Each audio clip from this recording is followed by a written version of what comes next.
एक बार माता लक्ष्मी जगन्नाथपुरी में भ्रमण कर रही थी। चलते चलते उनके मन में विचार आया, क्यों ना अपने किसी विशेष भक्त पर कृपा की जाए। उन्होंने सोचा, सबसे पहले मैं अपने प्राणनाथ श्री जगन्नाथ जी के सेवकों के घर जाऊंगी, जो प्रतिदिन मंदिर में उनकी सेवा करते हैं।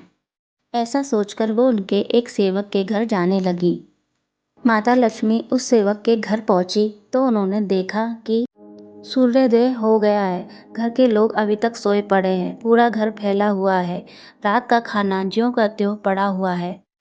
यह दृश्य देखकर माता लक्ष्मी दुखी हो गईं और बोली, जहाँ पवित्रता नहीं वहाँ मैं नहीं ठहर सकती, और चली गईं। इसके बाद माता लक्ष्मी उस व्यक्ति के घर पहुंची जिसकी सेवा मंदिर में झाड़ू लगाने की थी और जिसे मंदिर में घुसने भी नहीं दिया जाता था। उन्होंने देखा कि ब्रह्म मुहूर्त में पूरा परिवार जाग चुका था। आंगन में गोबर का चौका लगा था और तुलसी को जल चढ़ाया जा रहा था। ठाकुर जी को भोग लगाया जा रहा था। घर में शांति, पवित्रता और भक्ति का वातावरण था। यह देखकर माता लक्ष्मी प्रसन्न हो गईं और साक्षात उस दंपति के सामने प्रकट हो गईं। दोनों भय और आश्चर्य से भर गए और हाथ जोड़कर पूछा, देवी आप कौन हैं?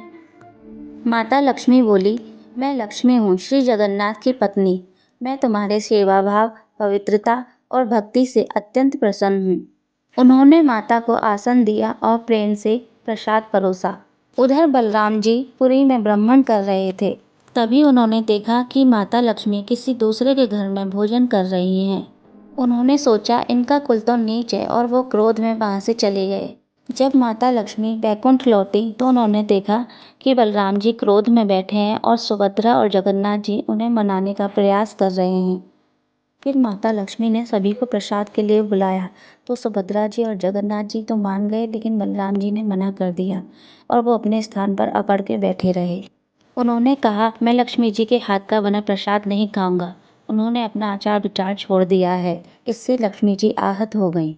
अंततः माता लक्ष्मी यह कहकर कि मैं यहाँ नहीं रह सकती, बैकुंठ छोड़कर चली गई। माता लक्ष्मी के जाते ही सारा वैभव समाप्त हो गया।